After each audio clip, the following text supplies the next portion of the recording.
All right. Try to call you one day. Your cell service ain't no good. Yeah, man.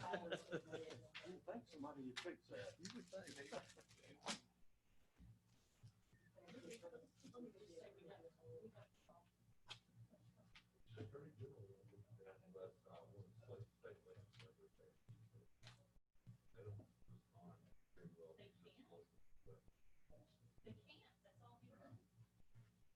Exactly.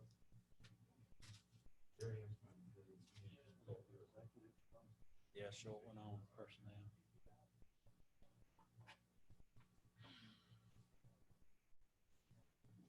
Never heard that before about sleeping dogs or dead horses. Like their own investigation.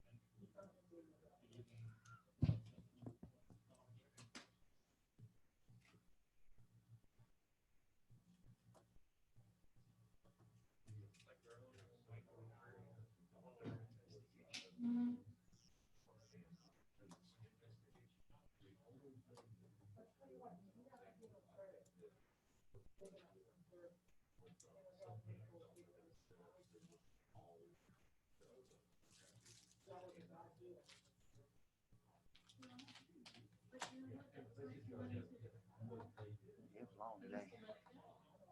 Like I said, I had to step out. Just the last thing on the agenda. Is Tim there? Is he on it? Tim Durham. No.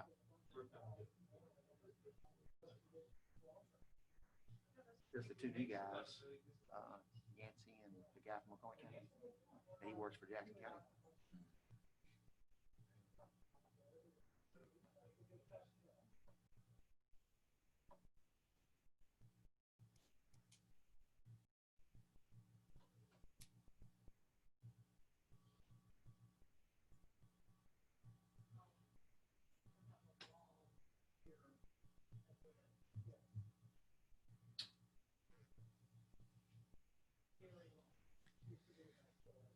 All right, it's 6 o'clock. We'll go ahead and call our meeting in order.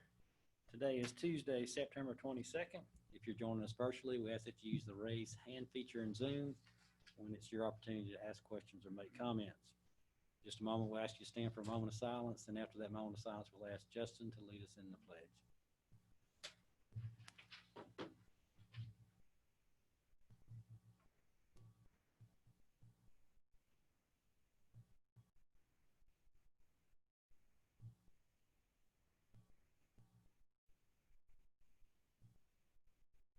Thank you.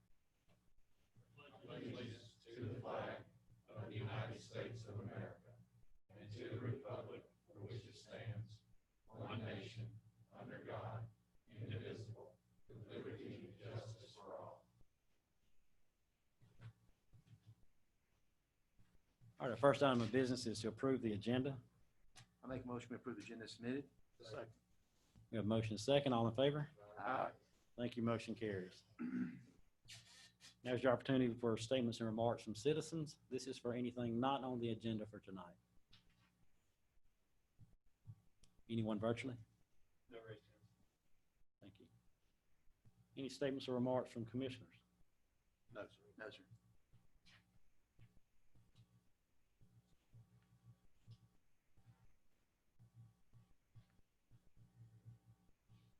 Hang on just a second, I did have a couple. If I can find where I put them.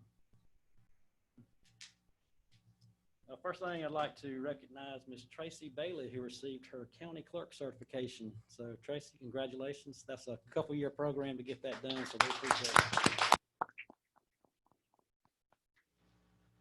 Also, the Board of Commissioners will host a town hall meeting on Wednesday, October 7th. This will be at 6 p.m. at the Oconee County Civic Center. You'll be able to attend in person or virtually if you'd like. It'll give you opportunity to see the Civic Center with its new facelift. And we'll also be presenting the different projects that are on SPLOST vote coming up in November. We want to thank Governor Kemp as Oconee County received a community development block grant for $750,000 for the expansion of the Civic Center. So it's very exciting and a much needed project. So we appreciate that grant. You said the Civic Center. Oh, Senior Center, sorry. First item of business to discuss upgrades to E911. I've been talking with the sheriff-elect, and there's some upgrades to some hardware and software to the E911 system that need to take place. It will benefit some of the technology that was recently put in patrol cars.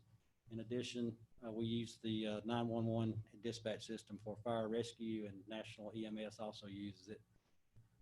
That allow us to go to some more advanced types of dispatch for our firefighters and have a more robust system.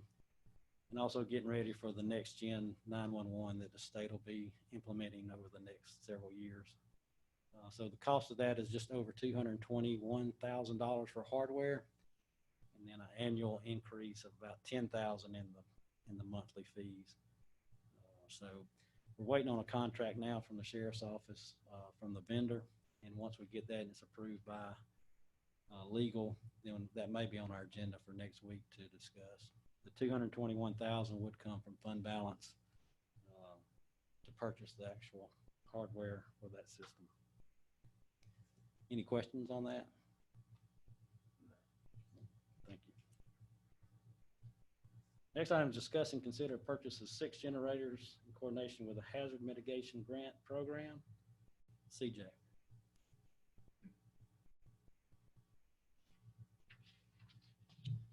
Good evening, Commissioners. On September 11, 2017, Hurricane Irma hit us pretty hard here in Oconee County. Not as hard as some other places, but it did strike us. We were fortunate enough, and that's a bit paradoxical, but we were fortunate enough to have been included in a presidential disaster declaration. The reason for that was because all 159 counties were included in it. For us to have met the threshold, we would have to have had about $140,000 worth of damage. We had about half of that that we were reimbursed for. But as a result of that declaration, then we became eligible for hazard mitigation funding. And the emphasis for that hazard mitigation funding was for generators. So we identified 6 sites that are critical, and we have been approved to receive this grant from the state and ultimately from FEMA. And those are Station 1, Fire Rescue, which is in Watkinsville, Station 4, which is Dark Corner, Station 5 down Greensboro Highway, Station 6, which is High Shoals, Station 7, Bogart, and the Senior Center.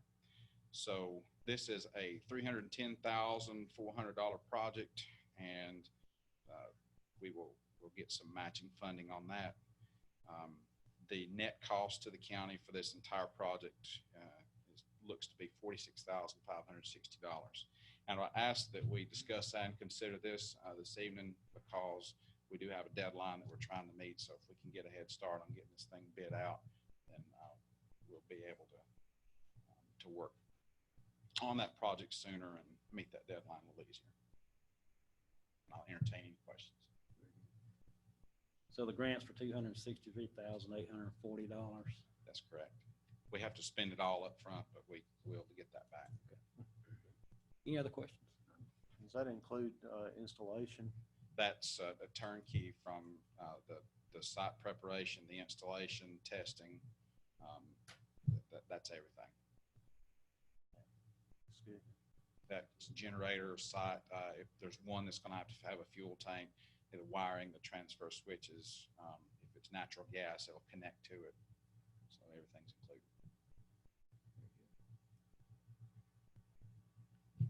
Thank you. Thank you. Do we have any public comment on this item?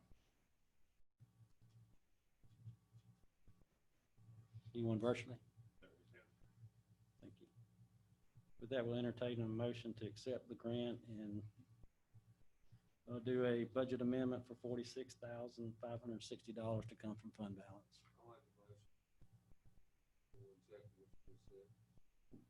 Second.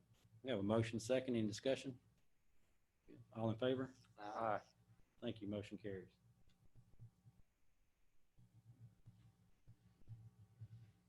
Next item is discuss and consider intergovernmental agreements with the Oconee County Board of Education, where are churches together serving, and Oconee Area Resource Council.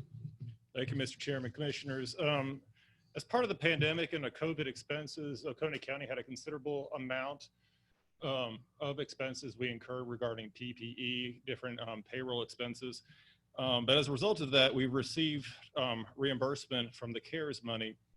And we do have the ability to reach out to other organizations within the community which provide services as further sub-grantees of the money to help some of the citizens that are and our constituents that are feeling some effects of the COVID. So we propose intergovernmental agreements with ACTS, which is the Area Churches Together Serving, Inc., to provide additional meals necessary for those, especially for the financial component with the recession. OARC, Oconee Area Resource Council, again, meals and other services for those. And I also reached out to Dr. Branch with the school board. They have also obviously incurred a substantial amount of expense regarding PPE and COVID mitigation. And so they remitted $101,575,000 of expenses to do that. We're able to meet those that are unfunded currently. We're able to send that over, again, for the benefit of citizens of Oconee County. So this is 3 separate agreements with the 3 separate organizations where we're able to help provide funding for services within the community. Happy to answer any questions you may have. What's the amount of the other two? I'm sorry, OARC and ACTS would both receive $20,000. Any questions from commissioners? I'm assuming those funds will be available right away. The funds are available. We have it in-house. The school board has already remitted items which would be eligible under the CARES Act funding, typically plexiglass, hand sanitizer, the things that we've all been dealing with. And so we would ensure through a accounting process that the expenditures would meet the intent and requirements under the U.S. Treasury guidance. Thank you. Any other questions? Thank you. Any public comment on this item? Very good. Anybody virtually? All right, then we'll entertain a motion to enter into the intergovernmental agreements with the Board of Education, Area Churches Together Serving, and Oconee Area Resource Council. I second. Thank you. We have a motion second. Any discussion? All in favor? Aye. Thank you. Motion carries. Next item is our first reading and public hearing of the hotel motel tax ordinance. Daniel?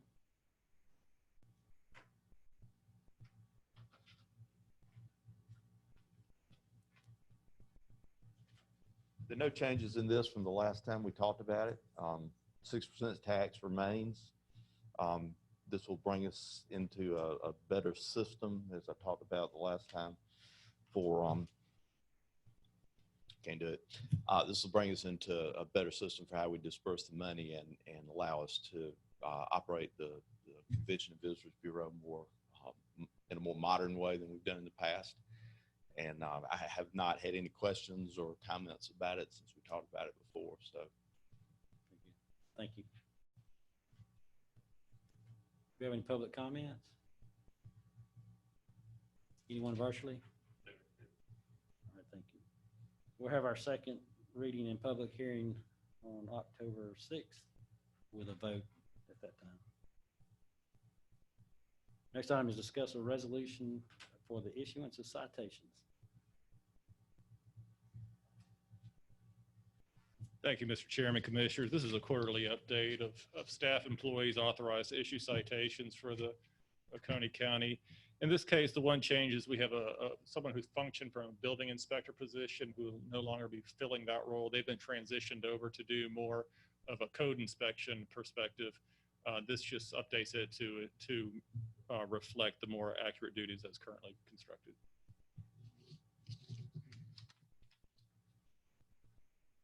Any questions on that item?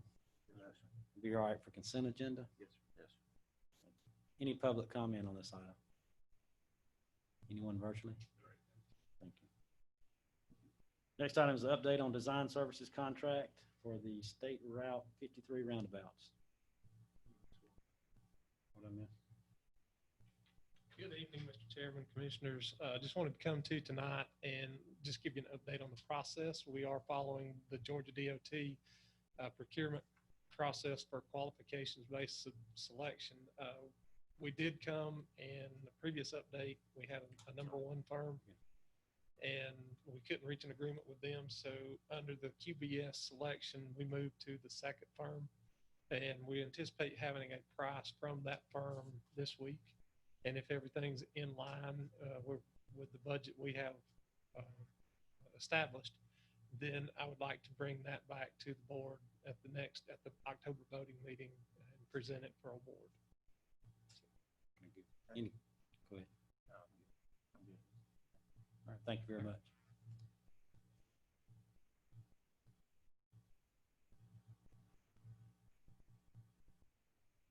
Next item is discuss acceptance of governmental encroachment agreement easement with the Georgia Transmission Corporation. Adam?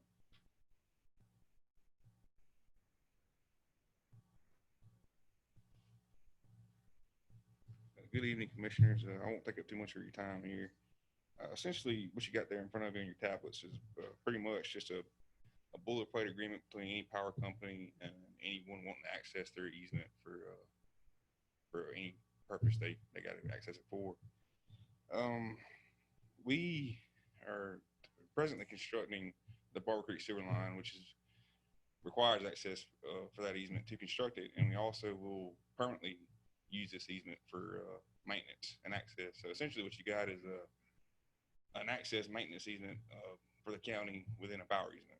So the agreement laid out is pretty typical as far as condition we leave the easement in and stuff like that. But I'm here for any questions. Any questions on this item? No, sir. Thank you. You all right for consent agenda? We'll take any public comment on this time at this time. Anyone virtually? Thank you. Next item is discuss the Northeast Georgia Regional Commission FY 2021 Aging Services Contract. Thank you, Mr. Chairman, Commissioners. This is the annual contract that we enter into at the Senior Center with the Northeast Georgia Regional Commission to provide aging services, particularly meals, activities for the Senior Center. In this case, the financial impact for the matching funds would be $7,431 from Oconee County. Be happy to answer any questions you may have. Any questions on this item? We'll go ahead and do the next one while you're up. This is for the Northeast Georgia Regional Commission CARES Act for Nutrition Services. Thank you, Mr. Chairman. Similarly, this is a result of the CARES Act, specifically through the Regional Commission, which will be applicable to the Senior Center. This is for emergency use disposition of meals. This will be at the amount of $19,306. This is to provide emergency meals to certain seniors within the county, especially during this pandemic time. Thank you. Any questions on that one? We are at the consent agenda for both items? Yes. Very good. We'll accept any public comments at this time. Anyone virtually? Thank you. Next item is discuss the Smart City Capital Broadband contract. Thank you, Mr. Chairman, Commissioners. This is an exciting project, as I previously mentioned, and not substantially different from my last presentation. But we're ready to finalize it and have you vote on the contract on October 6th, if it pleases the board. So briefly, I'd like to go over the timeline of, and this is a very general timeline on the broadband project. So the first time from this board's perspective, it became a identified priority was in early 2017 when it was established by this board as a part of the strategic plan. It was just defined as broadband, provide broadband in Oconee County and cover some of the gaps experienced as far as the coverage. Conversations began with the incumbents providing broadband and internet services in 2017, 2018 about ways we could encourage those already providing internet service in Oconee County to expand to some of the underserved areas, primarily in the rural portions of the county, but as well as some of the more suburban portions, which may have some gap deficiencies in it. Additionally, 2018, staff visited with other counties and cities that had been providing different levels of internet service on their own. Those include Columbia County. Their model was a middle mile fiber ring where they provide middle mile services and work with other corporations to provide final mile connectivity. Their funding that came out of the Great Recession of 2008 was part of the stimulus shovel-ready packaging. And we also met with City of Monroe, who does provide full service, is a full service city, provides their own high-speed internet. The different methodologies as far as the public sector either partnering with or establishing a methodology for providing broadband to those not currently receiving it. We commissioned a feasibility study in 2019 to identify some methodologies and some potential costs associated with it, which ultimately grew into the idea of providing the middle mile fiber ring and partnering with a provider to provide final mile connectivity. We submitted a request for information in summer of 2019 through the private sector with the idea of to them understanding we don't know how to do this, bring us your best ideas. And so we did that, got a very good amount of solicitation, met with them and provided ideas. And out of those ideas grew the scope of services for the request for proposals, which was issued the first quarter of 2020. The finalists and the final contract negotiations is with a consortium called Smart City Capital. That began in spring of 2020, and we intend in 2 weeks to award the initial contract for partnering with them in 2 weeks. So I went over this last time, but just further, the project overview is a 20-year agreement, a partnering agreement with Smart City Capital and a consortium to create a new company yet to be named. It'll build estimated over the course of 2.5 years an 80-mile fiber ring and over 540 miles of fiber build. Which ultimately final mile connectivity. It includes strategic towers, which has the ability to have broadcast internet. Part of the issue with providing broadband, especially in the rural, less dense portions of the county, is lack of economic viability for the fiber connectivity. The over-air connectivity would allow to reach some of these places, which would not be economically feasible through fiber. This has the additional benefit of having some co-location of self-service providers. So some of the areas in the counties which exist with gaps in cell coverage, including issues as far as emergency services, would be able to provide redundancy for that as well as a dual application. The speeds expected, it could be up to 10 gigs per second for residential businesses. This is for the wired portions. And for the over air would be a 50 megabytes per second for the wireless connectivity. So these are the partner organizations. Smart City Capital is the prime in this. They are the primary private sector funding conduit. Progressive is the network builder. Point Broadband would be the final mile internet service provider, and then Nokia Infinity provide the technology. So the bottom line for the county, this is the county obligation. From a capital expenditure perspective, we're obligated to $4.5 million build. It'll be written so that it's spent out of the SPLOST 21, which is of course pending approval in November. It'll be required to be spent over the course of the 6 years of accumulation. We would utilize, as the Oconee County Board of Commissioners, the services from NUCO. What this means is this is an exclusivity contract for us to utilize our own partnership organization. It is a 20-year partnership, and then we would provide additional assistance in the project as far as permitting, expediting the permit, right-of-way usage, and those elements over which we have control. What it would also do is, at the end of the 20-year term, we have the ability to receive the assets that have been created, extend it further, or enter into a new negotiation as far as providing further internet over air.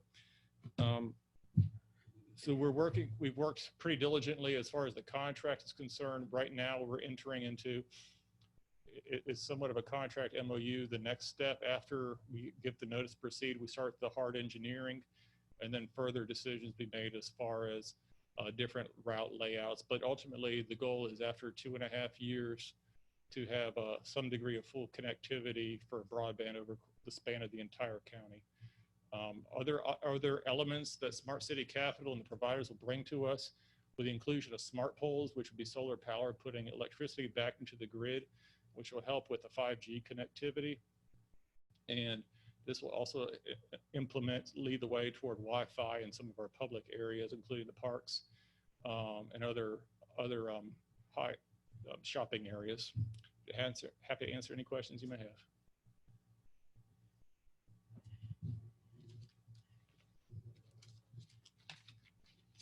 Any questions from anybody? I would like to say something just because I've heard it.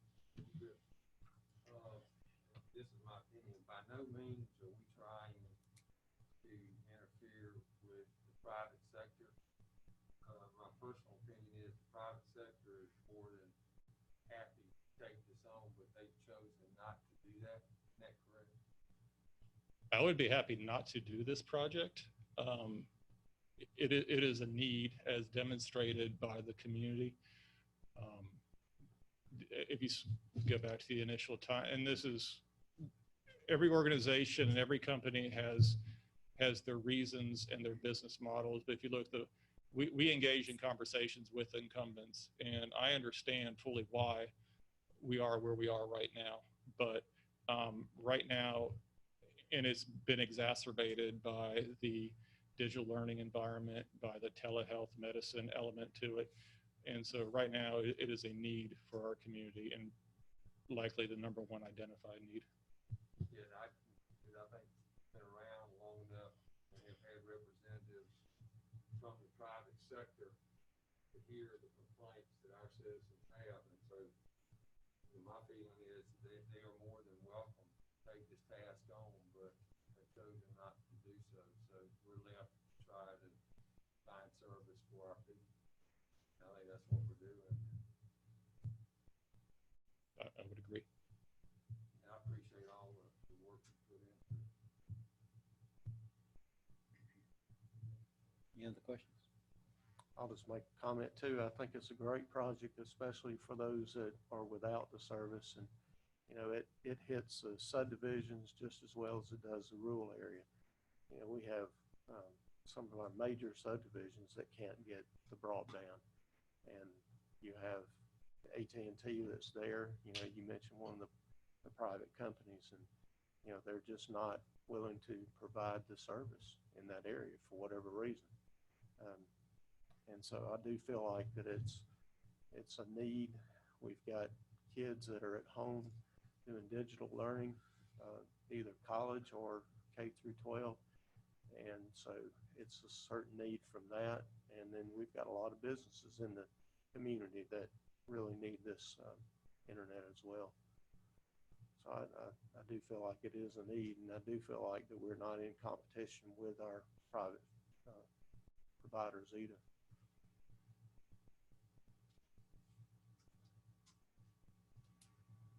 With that, that'll be on our agenda for next meeting, October 6th, for final approvals. Very exciting times. Justin mentioned the strategic plan. When you go back and look at what we checked off of that list from 2017, it's been a great ride. Thank you, Justin. That was a great ride, but Yeah. It is. We do have need an executive session to discuss personnel. I make a motion, we go into executive session, discuss personnel matters. Got a motion second, all in favor? Aye. Thank you.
make a motion, we go back into regular session. Second.